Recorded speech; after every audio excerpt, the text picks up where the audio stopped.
안녕하세요. 반갑습니다. 김정임 인사드립니다. 저는 이제는 성인이 된 두 아들을 키운 엄마이고요.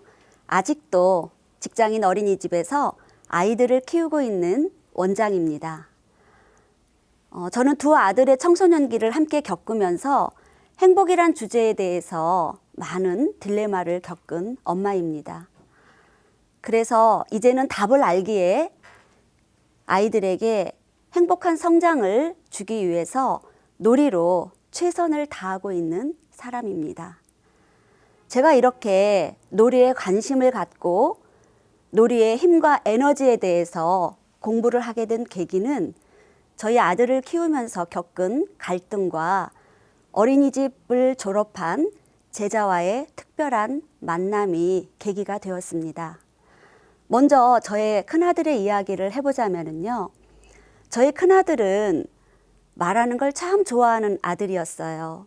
그리고 엄마를 무척 좋아했던 아들이었지요. 어느 날은 저희 아들이 저에게 이런 말을 하더라고요. 엄마, 제가 엄마를 얼마나 좋아하는지 아세요? 제가 엄마가 너무 좋아서 엄마와 함께 걸을 때면 엄마의 오른발, 왼발을 봤어요. 그래서 제 발과 엄마의 오른발, 왼발을 맞춰서 함께 걸을 정도로 저는 엄마와 모든 순간을 함께 하고 싶은 그렇게 엄마를 좋아하는 아들이에요. 엄마 아세요? 라고 말을 하더라고요. 그렇게 좋아하는, 엄마를 좋아하는 아들이 저에게 자주 표현했던 말은 엄마, 저는 행복해요 였어요. 엄마, 저는 사람으로 태어나서 너무 행복하고요. 개나 돼지로 태어나지 않아서 너무 감사해요. 그리고 엄마 아빠의 아들로 태어나서 너무 행복해요. 라고 행복해했던 아이였습니다. 그러던 아이가 중학교에 입학하고 어느 정도 시간이 흐르더니 저에게 우울한 표정으로 이렇게 말합니다. 엄마, 저는 너무 불행해요.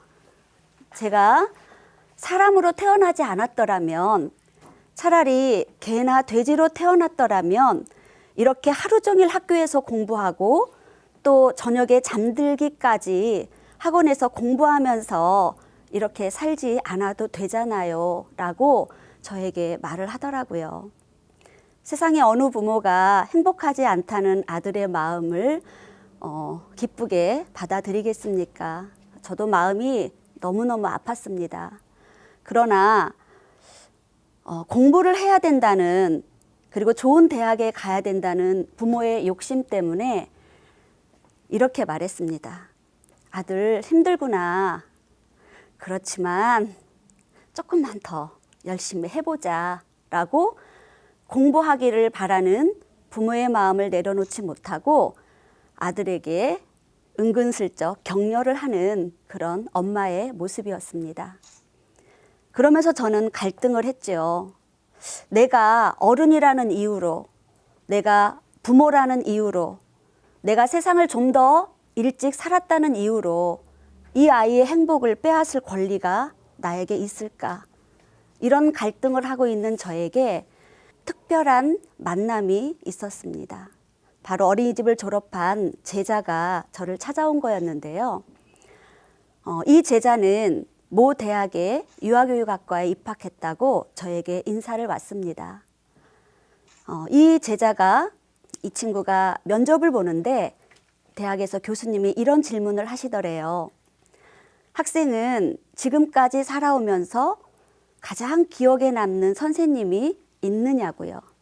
그때 이 친구는 이렇게 대답했대요.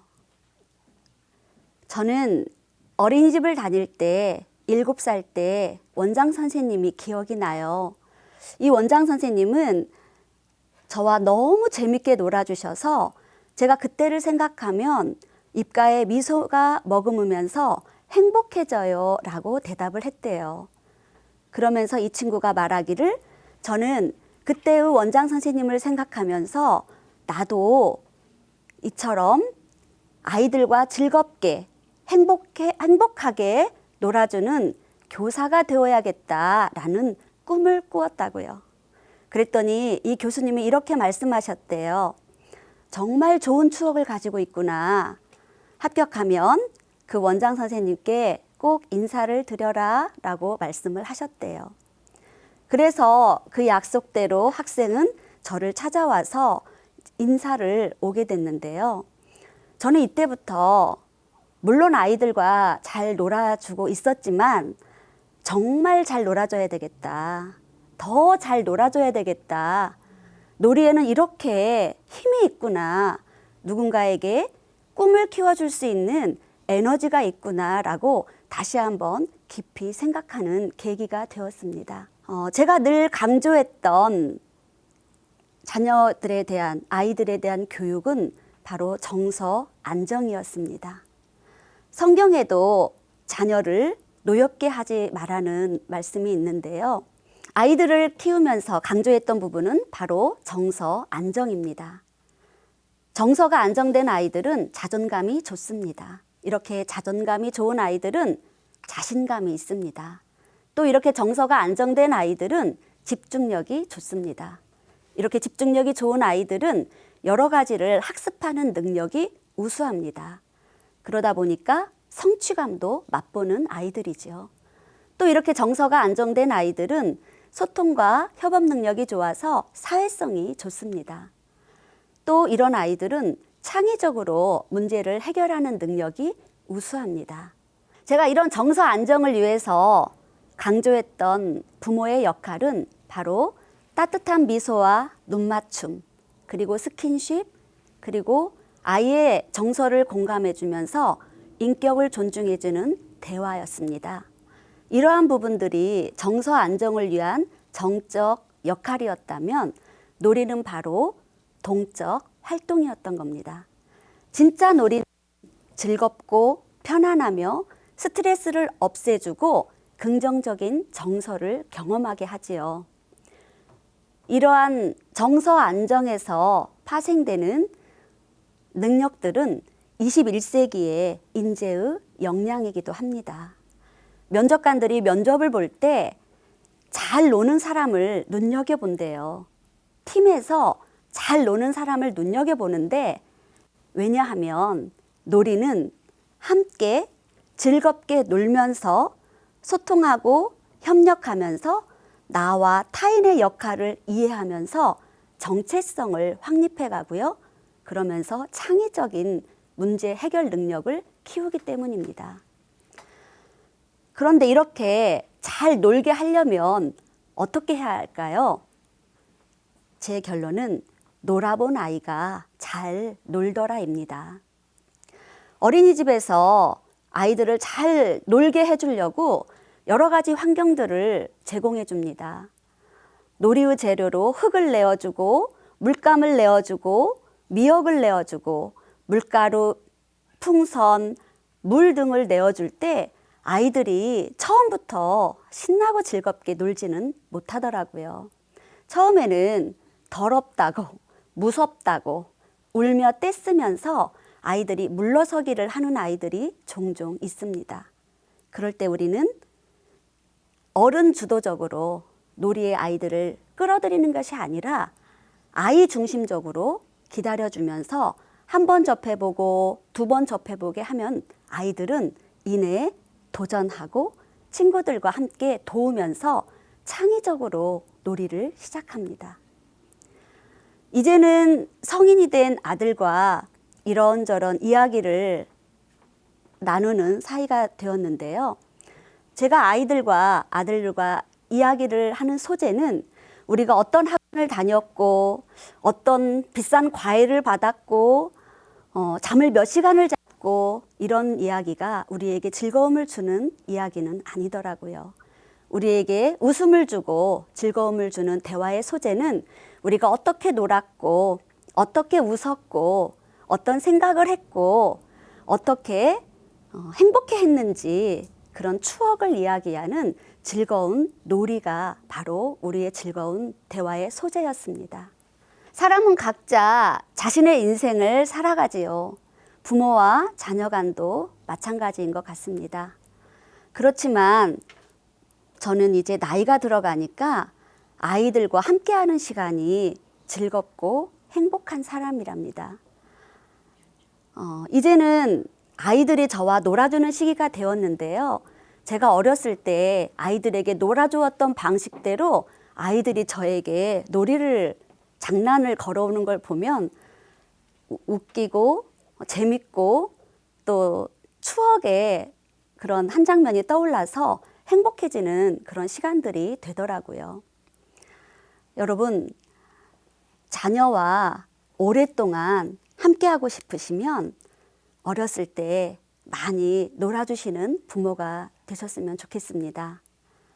자녀에게 놀이를 선물하는 지혜로운 부모가 되시고 오랫동안 자녀들과 함께 행복하셨으면 좋겠습니다. 놀이로 아이들은 세상을 배웁니다. 놀이에는 우리가 예측하지 못하는 놀라운 에너지가 있습니다. 우리 아이들에게 놀이로 행복을 선물해 주는 지혜로 대한민국의 가정들이 행복하고 그 안에 아이들이 행복하고 또 그 안에서 행복한 부모님들이 많아지는 그러한 행복한 대한민국의 성장을 응원합니다. 감사합니다.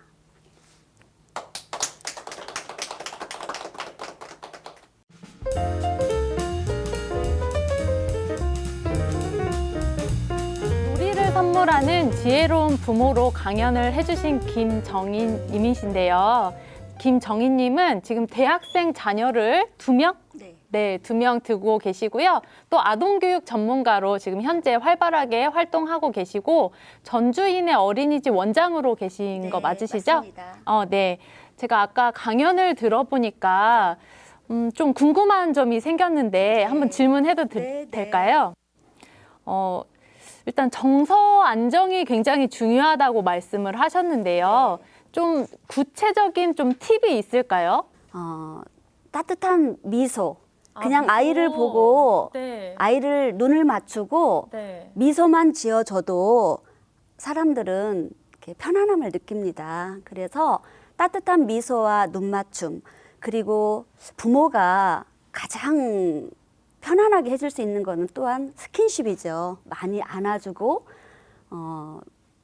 스킨십을 통해서 아이들도 안정감을 얻는다는 연구 결과들도 많이 있기 때문에 스킨십, 그리고 대화하는 데 있어서 아이들의 인격을 존중해 주면서 아이들의 정서를 공감해 주는, 우리가 신나게 부부싸움을 하다가도 누군가 그럴만하다라고 내 편만 들어줘도 그냥 스트레스가 확 사라지는 경우들이 있잖아요. 그래서 아이가 힘들 때 힘들구나, 아이가 속상할 때 속상하구나라고 아이들의 감정만 제대로 읽어줘도 정서 안정에 매우 도움이 됩니다.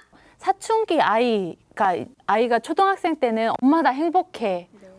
엄마 너무 좋아 이렇게 하다가 사춘기가 되니까 나 왜 태어났을까 뭐 이런 되게 고민을 하셨다고 했는데 그때 지금 사춘기를 겪고 있는 학부모님들, 저희 야호 학교의 또 학부모님이시기도 하거든요.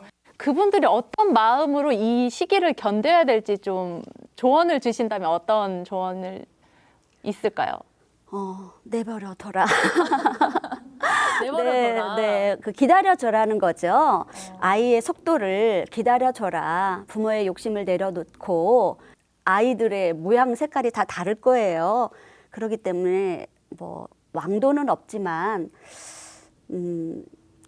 아이의 각자의 색깔을 인정해주고 격려해줄 때, 그리고 아이가 정체성을 확립해 갈 수 있도록 인정해주면서 지지해주는 부모가 마음을 좀 욕심을 내려놓고 기다려주면 좋겠습니다. 인정해주고 힘들지요. 쉽지는 않을 거예요. 하지만 그런 생각을 자꾸 하면서 우리가 노력하면 아이들에게는 그래도 도움이 되는 것 같습니다.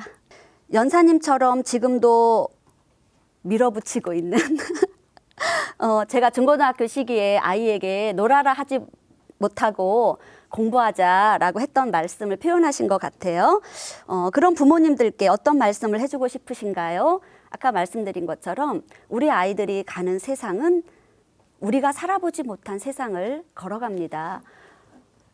AI와 로봇이 빅데이터와 딥러닝을 하고 있는데 24시간 공부하고 있는데 우리 아이들이 이 AI와 로봇과 경쟁해서 지식적인 걸로는 이길 수 없잖아요.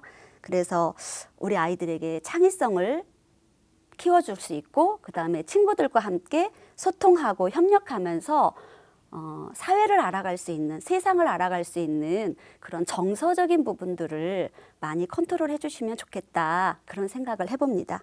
아이들과 함께 지내오시면서 사회적 부모 역할을 하고 계시는데요.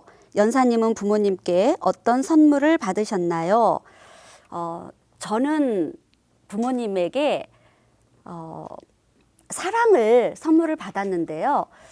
저는 어렸을 때 많이 아팠어요. 그래서 친구들과 많이 그렇게 초등학교 시절만 해도 뛰어놀고 그랬던 기억이 그다지 많진 않아요. 중학교 때부터 좀 친구들 관계가 좋았던 것 같아요.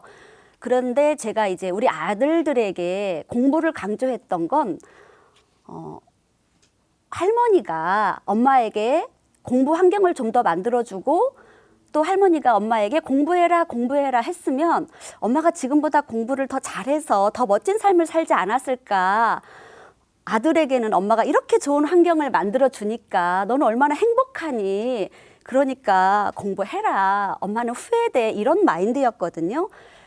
그래서 우리 엄마가 나에게 좀 그런 뒷받침을 좀 해주셨으면 좋았을 걸 하는 생각이 있었는데 이제와 생각을 해보니까 너무 감사한 게 저희 엄마는 저의 모양과 색깔을 인정해 주셨던 것 같아요.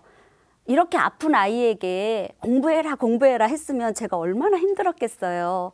그리고 또 저는 누군가가 막 강압적으로 무언가를 제시를 하면 그걸 견디지 못하는 좀 성격이 있더라고요. 제가 스스로 찾아서 열중하고 집중하는 걸 좋아하는데 엄마가 만약에 저에게 그렇게 강압적이었다면 제가 정신적으로 많이 힘들었을 것 같아요.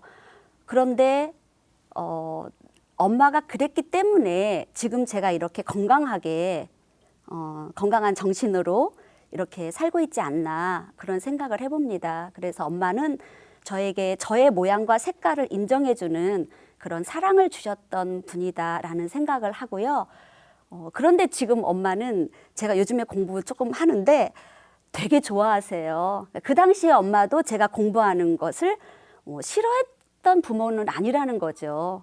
잘하면 좋겠지요. 그러나 자녀에게 저의 모양과 색깔에 맞게 기다려주셨던 분이었다는 걸 생각을 해봅니다.